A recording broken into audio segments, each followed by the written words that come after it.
So I wrote The Prison Without Bars in 2015, and my whole idea for writing The Prison Without Bars was actually just to put my mind inside of the book, right? Because I believe that, man, me being able to become free while I was in prison was the ultimate thing that needed to happen for me to be able to be successful once I had gotten out of prison. I've been home for 13 years, right? But when I wrote In Prison Without Bars, I was home at that time for I believe 8 years. I was home for about 8 years when I wrote Prison Without Bars, and I was just so excited. That was just everything that was in me, and I was just saying to myself, man, how was I able to stay home for so long, and how was I able to experience life in a whole different way?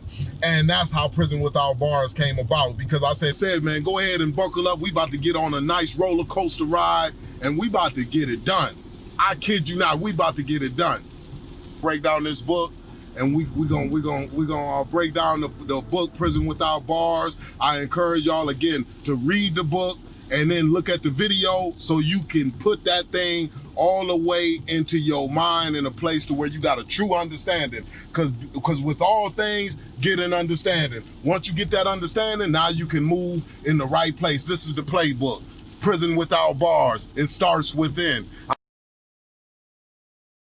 If I am a 12-year-old, my mind is still deciding which part I am committing to.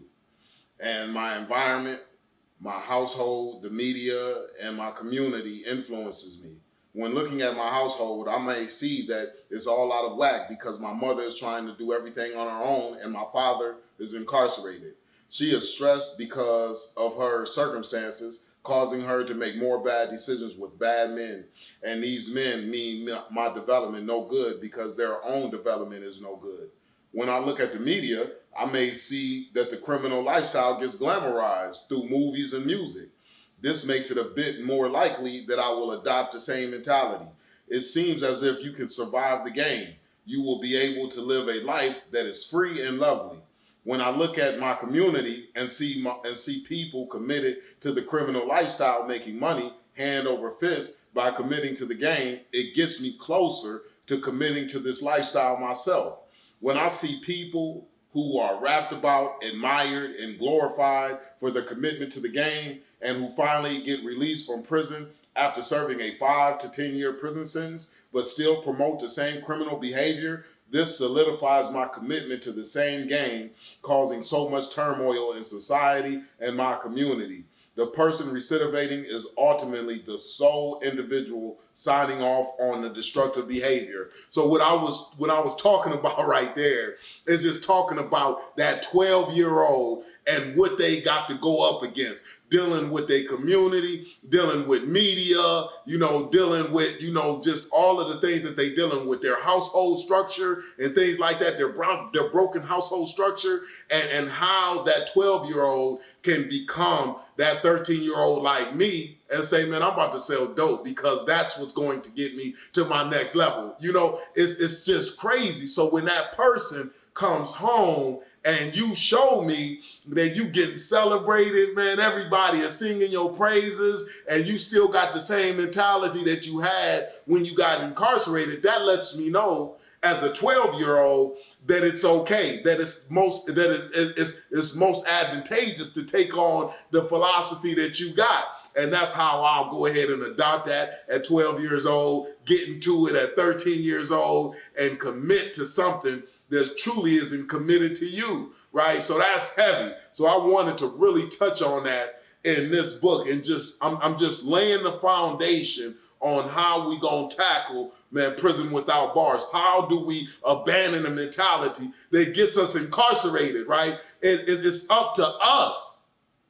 Like, ain't nobody coming to save you. It's up to you, right? And that's what it's all about. It's up to you to make the decision. So it's just us, man, as people who are incarcerated, people who have returned back into society, man, it is up to us to debunk that mentality, man, that continues to put us in a certain place that we don't want to be, right?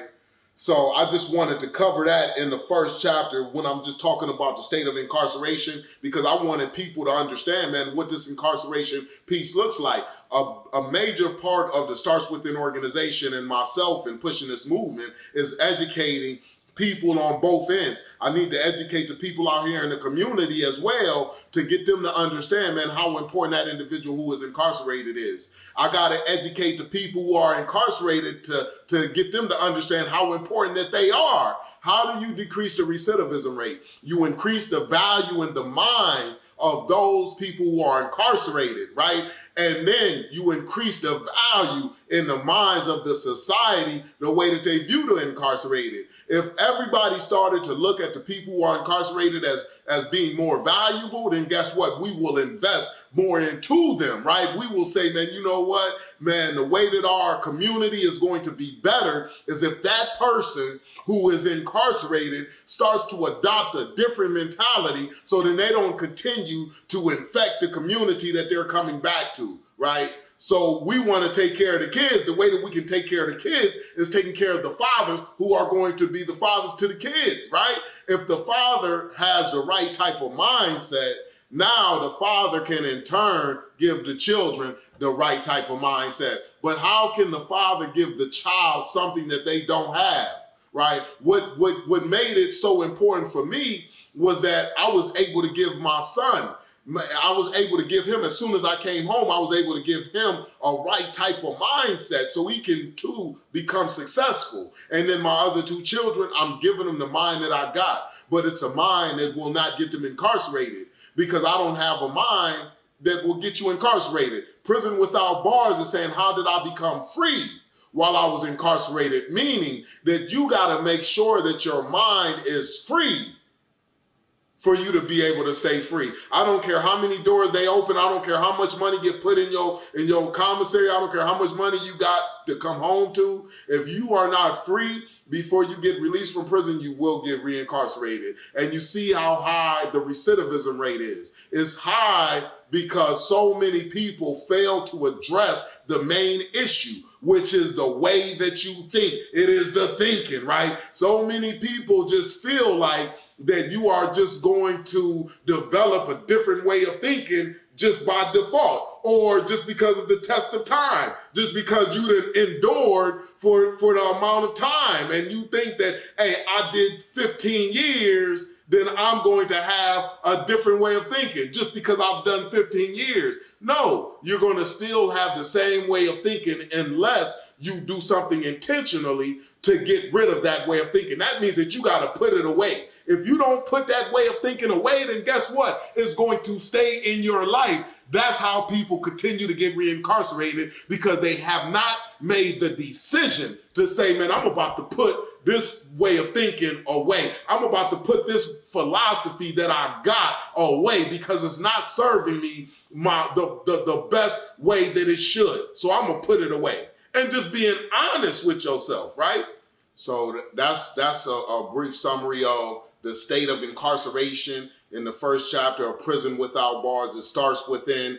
I'm telling y'all, man, we about to go on a ride. That was the foundation of the book. I was just setting it up, just letting people know, man, what incarceration is, what it looks like, and things like that. So I'm excited to continue to peel back, these chapters and getting to the place to where we need to be. Having a mentality, a philosophy that will not get us incarcerated, and that's what it's all about. So continue to stay tuned in, and we're going to continue to rock and roll. I'll see y'all in the next chapter. All right? Peace.